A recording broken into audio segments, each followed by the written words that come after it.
अस्सलाम वालेकुम व्यूअर्स, कैसे हैं आप सब लोग। उम्मीद है सब लोग ठीक होंगे, खैरियत से होंगे। तो आज मैं आप लोगों के साथ एक बहुत ही कमाल की रेसिपी शेयर करने जा रही हूँ। आज हम बना रहे हैं बहुत ही हेल्दी और टेस्टी एनर्जी बॉल्स। ये नेचुरल एनर्जी का बेस्ट सोर्स है और इनमें कोई भी आर्टिफिशियल चीज़ यूज़ नहीं हुई। इस रेसिपी में हम यूज़ करेंगे ये वाली सारी चीज़ें और इनकी क्वांटिटी कितनी कितनी होगी वो मैं आप लोगों को डिस्क्रिप्शन में बता दूँगी। आप लोग वहाँ से जाकर नोट कर लीजिएगा। इसमें हम बादाम का यूज़ करेंगे जो दिमाग और हड्डियों को मज़बूत बनाता है, पिस्ता जो हार्ट हेल्थ के लिए अच्छा होता है, काजू स्किन और हेयर के लिए बहुत फ़ायदेमंद है, अखरोट जो मेमोरी और ब्रेन पावर को स्ट्रॉन्ग बनाता है, पम्पकिन और मेलन सीड्स जो बॉडी को प्रोटीन और मिनरल्स देते हैं, पॉपी सीड्स जो कि नींद और रिलैक्सेशन के लिए फ़ायदेमंद है, किशमिश ब्लड सर्कुलेशन और डाइजेशन के लिए अच्छी है, कोकोनट जो स्टेमिना बढ़ाता है और थोड़ा सा देसी घी जो इम्यून सिस्टम स्ट्रॉन्ग बनाता है। तो ये वाली सारी चीज़ें हम इसमें शामिल करेंगे तो एंड रिज़ल्ट इसका जो आपको मिलेगा ना वो बहुत ही कमाल का होगा। तो चलें इस बहुत ही ज़बरदस्त और हेल्दी किस्म की रेसिपी को फटाफट से स्टार्ट कर लेते हैं। और आज की ये रेसिपी मेरी अम्मी बना रही हैं और मैं पास खड़ी होकर वीडियो बना रही हूँ। तो मेरी अम्मी की रेसिपी मैं आप लोगों के साथ आज शेयर करूँगी। और अम्मी ने क्या किया था, एक फ्राइंग पैन में 2 टेबलस्पून घी शामिल किया, उसको हल्का सा गर्म किया, फिर उसमें बादाम को 1 से 2 मिनट के लिए रोस्ट कर लिया और उसके बाद बाकी के जो नट्स थे तीनों जिसमें काजू पिस्ता और अखरोट उनको बाद में शामिल करके 4 से 5 मिनट के लिए लो टू मीडियम फ्लेम पे रोस्ट किया था। तो आप लोगों ने भी हल्की आंच पे इनको रोस्ट करना है, हाई फ्लेम पे मत कीजिएगा वरना ये जल जाएंगे। और जैसे ही इनमें से चटकने की आवाज़ आएगी ना, थोड़ी देर के बाद आपको इसमें से चटक चटक चटक की आवाज़ें आएंगी, तो उस टाइम पे आप लोग समझ जाइएगा कि ये अच्छे से रोस्ट हो चुके हैं। तो हमारे भी ये जो पिस्ता काजू बादाम है वो रोस्ट हो चुके हैं और अम्मी ने इनको निकाल दिया था एक बाउल में इस तरह। और अब सेम फ्राइंग पैन में थोड़ा सा घी और शामिल करेंगे और हल्का से इसको गर्म करेंगे। अब हम इसमें शामिल करेंगे मेलन सीड्स और पम्पकिन सीड्स।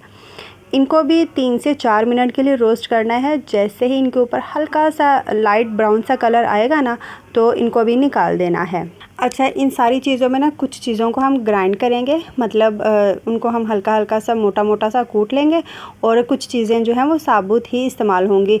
तो यहाँ पे ये वाले जो सीड्स हैं ना, पम्पकिन सीड और मेलन सीड्स जो मगज़ हैं, इनको हम लोगों ने नहीं पीसना, इसलिए इनको एक अलग बर्तन में निकाला है। अभी हमने यहाँ पे किशमिश को रोस्ट करना है और इसको इतनी देर के लिए भूनना है कि ये फूल के गोल-मटोल सी हो जाएं और इसका कलर जो है वो ब्राउन से वाइट हो जाए। अब इस किशमिश को हमने पीसना है, तो जिस बाउल में पिस्ता काजू बादाम वगैरह निकाले थे ना उसी में ही हम इसको भी शामिल कर देंगे। चलें अब दोबारा से उसी फ्राइंग पैन में 2 टेबलस्पून घी डालेंगे और इसको गर्म करेंगे। और अब हमने यहाँ पे रोस्ट करना है कोकोनट को अम्मी ने यहाँ पे इस तरह क्रश कर लिया था।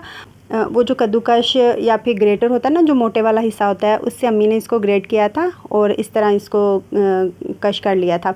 अब इसको भी रोस्ट कर लेंगे और इतनी देर के लिए इसको रोस्ट करना है कि इसका कलर चेंज हो जाए और इसमें बहुत ही मज़ेदार सी मीठी मीठी सी प्यारी सी खुशबू आना स्टार्ट हो जाए। चलेंगे, यहाँ पे जो कोकोनट है वो भी अच्छे से रोस्ट हो चुकी है, इसको भी निकाल देंगे और जिस बर्तन में सीड्स जो मगज़ हमने निकाले थे ना उसी में ही इसको निकालेंगे, क्योंकि इसको पीसना नहीं, ये ऑलरेडी क्रश की हुई है। अब यहाँ पर 1 टेबलस्पून घी और डालेंगे। जैसे ही वो गर्म हुआ उसमें हम रोस्ट करेंगे पॉपी सीड यानी कि खसखस को। और खसखस जो है ना वो हमारी हेल्थ के लिए, हमारी बोन्स के लिए बहुत ही कोई फ़ायदे वाली चीज़ है, हमारी नींद के लिए, हमारे सुकून के लिए बेस्ट है। इसको ज़्यादा देर के लिए फ्राई नहीं करना, 1 से 2 मिनट के लिए भूनना है इसको, क्योंकि ये छोटे छोटे से बीज होते हैं। ज़्यादा देर के लिए हम इसको फ्राई करेंगे ना तो ये जल भी सकते हैं और इनमें कड़वाहट भी आ जाएगी। चलें अब हम थोड़ा सा घी और ले लेते हैं और इस टाइम पे एक बहुत ही इम्पोर्टेंट चीज़ है जिसकी बारी है और उसके बगैर ये वाली जो रेसिपी है ना वो अनकम्प्लीट है। तो यहाँ पे अम्मी चेक कर रही थी कि घी गर्म हुआ कि नहीं हुआ।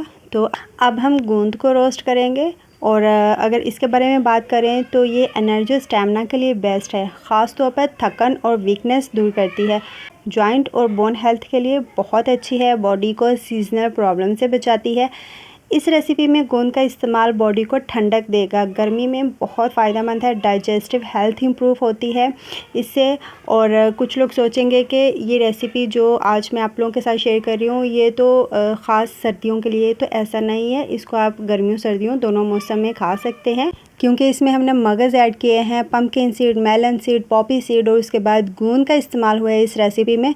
तो आप बेफ़िक्र होकर दोनों मौसम, चाहे गर्मी हो चाहे सर्दी हो, इसको बना और खा सकते हैं। अब यहाँ पे मैं खजूरों को पीसने लगी हूँ और इनके सीड्स जो हैं वो ऑलरेडी अम्मी ने निकाल के रखे हुए थे। तो यहाँ पे बस इस मिक्सी जार में डाल के थोड़ी थोड़ी सी मैं इनको पीस लूँगी। अगर आप लोगों के पास चॉपर मशीन है तो आप ये काम उसमें कर सकते हैं, सारी एक साथ ही हो जाएंगी। तो मैं यहाँ पे थोड़ी थोड़ी करके इनको पीस रही थी। और इनका पेस्ट बनाने के बाद सेम फ्राइंग पैन में 1 से 2 टेबलस्पून घी और गरम करेंगे और इन पिसी हुई खजूरों को उसमें भून लेंगे। इतनी देर के लिए भून लेंगे कि ये बहुत अच्छी सी सॉफ्ट सी हो जाए। अच्छा, यहाँ पे ना अम्मी ने तो अब्बू को बोला था कि जो ब्लैक वाली खजूर होती है ना, जो बहुत नरम वाली खजूर होती है, वो लेके आइएगा। लेकिन अब्बू ये ब्राउन कलर की थोड़ी खुशक वाली होती हैं ये वाली खजूरें, तो ये वाली ले आए थे। और इनको पीसना और फिर उसके बाद इनको भूनना थोड़ा सा मुश्किल काम लग रहा था। आप लोगों ने ये वाली खजूरें नहीं लेनी, जो ब्लैक वाली बहुत नरम वाली खजूरें हैं ना, वो लीजिएगा। उससे आपका काम बहुत आसान हो जाएगा, उसको पीसने की भी ज़रूरत नहीं पड़ेगी। आप हाथों से उसको हल्का हल्का सा मैश करके तो भून सकते हैं। तो यहाँ पे खजूरें भी हमने भून ली थी। उसके बाद जितने भी नट्स हमने रोस्ट करके रखे थे उनको इस तरह पीस लिया है। और इन नट्स को आप लोगों ने थोड़ा मोटा सा दरदरा सा रखना है, बहुत पाउडर फॉर्म में नहीं पीसना। तो बस इसी तरह जिस तरह आप लोगों को वीडियो में नज़र आ रहा है, इस तरह की कंसिस्टेंसी में आप लोगों ने इनको पीस लेना है। और उसके बाद जितनी भी सारी चीज़ें हमने पीसी हैं, जिनको रोस्ट करके रखा हुआ है, वो सारी एक बाउल में डालेंगे और अच्छे से मिक्स करके इनके बॉल्स बना लेंगे। अच्छा, यहाँ पे जो हमने खजूरों का पेस्ट इसमें भून के डाला था ना, वो बहुत गर्म होता है। तो इस पॉइंट पे आके आप लोगों ने थोड़ी सी एहतियात से काम लेना है, क्योंकि ये बहुत गर्म होती है। और थोड़ा सा ध्यान से आप इसको मिक्स कीजिएगा। थोड़ा सा जब ये ठंडी हो जाएगी ना, उसके बाद फिर आप मिक्स कीजिएगा, लेकिन बहुत ठंडी फॉर्म में इसको मिक्स मत कीजिएगा, फिर ये आपस में वो स्टिक नहीं होगा, लड्डू नहीं बनेंगे। अच्छा, यहाँ पर अम्मी ने ना थोड़ा सा गुड़ का शीरा बना के वो ऐड किया था, क्योंकि जो खजूरें इसमें शामिल की थी ना, एक तो वो मीठी काम थी और दूसरा ये कि वो थोड़ी सख्त वाली खजूरें थी और ये मटेरियल आपस में स्टिक नहीं हो रहा था, इसके बॉल्स नहीं बन रही थी। इसलिए इसकी मिठास को बैलेंस करने के लिए, इसको जोड़ने के लिए इसमें थोड़ा सा गुड़ का शीरा इस तरह बना के तो शामिल किया था। और बस सारी चीज़ों को आप अच्छे से मिक्स कीजिए और इस तरह की बॉल्स बना लें। या फिर आपको कोई और शेप पसंद हो आप वो भी बना सकते हैं, या फिर आप इसको एक बड़े से बर्तन में या किसी ट्रे में फैला दीजिए। थोड़ी देर के बाद छुरी के साथ आप इसके स्क्वायर पीस बना लीजिए या फिर इसके स्टिक्स बना लीजिए, मतलब जो भी आपको पसंद हो आप उस तरह इसको अरेंज कर सकते हैं। तो यहाँ पर ये देखें, हमारे बहुत ही मज़ेदार से ज़बरदस्त किस्म के एनर्जी बॉल्स जो हैं वो रेडी हो चुकी हैं। इन हेल्दी और पावरफुल एनर्जी बॉल्स को आप ब्रेकफास्ट में ले सकते हैं, बच्चों को स्कूल लंच बॉक्स में दे सकते हैं, या फिर इवनिंग स्नैक के तौर पर एंजॉय कर सकते हैं। डेली का ये एक लड्डू आपकी एनर्जी और हेल्थ दोनों को बूस्ट करेगा। वीडियो अच्छी लगी हो वीडियो को लाइक कीजिएगा, चैनल पे न्यू है चैनल को सब्सक्राइब भी कीजिएगा। अल्लाह हाफिज़।